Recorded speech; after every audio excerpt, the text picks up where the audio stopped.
आज के इस वीडियो में हम डिस्क्राइब करेंगे difference between clause and phrase. Clause and phrase दोनों ही ग्रुप ऑफ वर्ड्स है। क्लॉज है सब्जेक्ट एंड वर्ब। इसका मतलब क्लॉज में सब्जेक्ट एंड वर्ब दोनों ही रहता है और phrase no subject and verb, यानी फ्रेज में कोई भी सब्जेक्ट और वर्ब नहीं रहता है। एग्जाम्पल, क्लॉज का एक एग्जाम्पल हो सकता है Rahul laughed in the class. इस सेंटेंस में how can we identify the clause? हम लोग क्लॉज को कैसे आइडेंटिफाई करेंगे? क्लॉज में क्या क्या रहता है? सब्जेक्ट और वर्ब दोनों रहता है। राहुल लाफ्ड यहां हम अंडरलाइन कर दिए हैं, तो ये हो गया क्लॉज। इसमें राहुल हो गया सब्जेक्ट और लाफ्ड हो गया verb. Phrase no subject and verb, इसका मतलब इसमें कोई सब्जेक्ट और वर्ब नहीं रहता है। अगर सेंटेंस इस तरह होता है the child is sleeping in the class, इसमें in the class there is no subject और वर्ब इन द क्लास, तो इन द क्लास हो जाएगा एग्जांपल ऑफ फ्रेज। यहां कुछ CW हम दिए हैं। Identify whether the underlined groups of words are phrases और क्लॉजेस। इसका मतलब यहां 10 गो सेंटेंस हम दिए हैं। सेंटेंस के कुछ पार्ट पर हम अंडरलाइन कर दिए हैं, उसको आइडेंटिफाई करना है। या तो क्लॉज होगा नहीं तो फ्रेज होगा। She studied under the street light. She studied under the street light, यहां अंडरलाइन पोर्शन है अंडर द स्ट्रीट लाइट। ये क्या है? ये फ्रेज है, कारण इसमें ना तो है सब्जेक्ट ना है कोई वर्ब, तो ये हो गया phrase. Put the cups on the desk. On the desk ये है अंडरलाइन पोर्शन। यहां ये भी फ्रेज है, कारण इसमें भी ना तो है सब्जेक्ट ना है verb. Next, he glanced out of the window।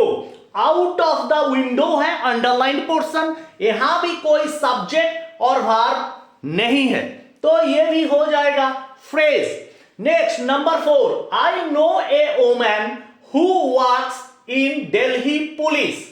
Who works in Delhi police, ये है अंडरलाइन पोर्शन। इसमें सब्जेक्ट एंड वर्ब दोनों ही प्रेजेंट है। वर्क्स हो गया वर्ब, तो इसीलिए ये हो जाएगा क्लॉज का एग्जांपल।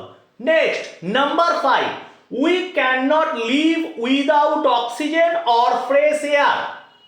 अंडरलाइन पोर्शन है विदाउट ऑक्सीजन और फ्रेश एयर। यहां भी कोई भी सब्जेक्ट और वर्ब नहीं है, यानी absent of subject and verb, so it is a phrase.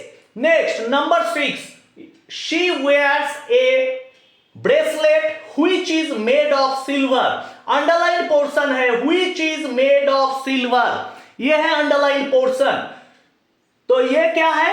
ये है क्लॉज, बिकॉज मेड हो गया वर्ब, तो इसमें क्या है? वर्ब प्रेजेंट है, so it is a clause. Next, they cannot go while it is snowing।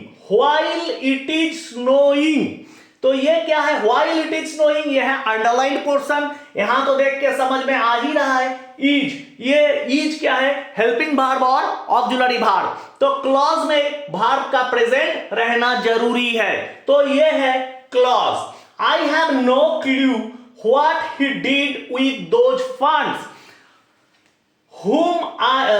what he did with those funds, यहां did जो है do का V2 फॉर्म, तो इसका मतलब यहां भी वर्ब प्रेजेंट है, तो ये क्या है? क्लॉज। क्लॉज में वर्ब का उपस्थिति जरूरी है। Next number 9, the woman whom I met on the metro was a farmer।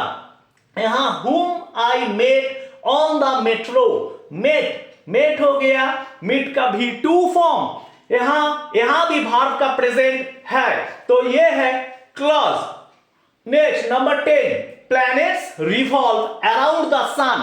Planets revolve around the sun, underline portion है अराउंड द सन, यहां भी कोई सब्जेक्ट और वर्ब का प्रेजेंट नहीं है, तो ये क्या होगा, ये ऑब्वियसली फ्रेज ही होगा। फ्रेज में कोई भी सब्जेक्ट और वर्ब का जरूरी नहीं है, इसीलिए यहां दिए है नो सब्जेक्ट और वर्ब। तो ये 10 गो CW आज हम दिए हैं, इसको जरूर प्रैक्टिस करना, यहां से समझ में आ जाएगा कि फ्रेज और क्लॉज ये दोनों का डिफरेंस क्या है।